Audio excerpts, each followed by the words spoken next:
Umumuna horoz sekilmagan, horoz hidini hidlamagan. Al. Ya Rustam, bu düğünü gece bugün erken de. Canım kim? Yol değil. Hey, Aynur. Canım kim?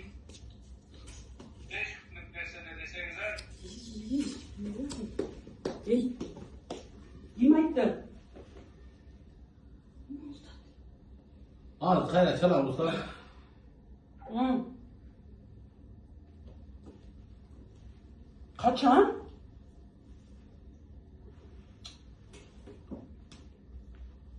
Ay.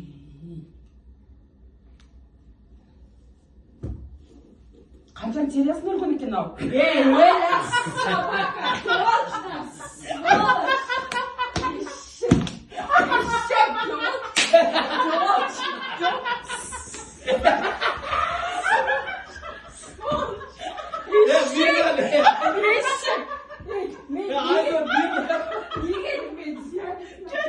Annem getirdi.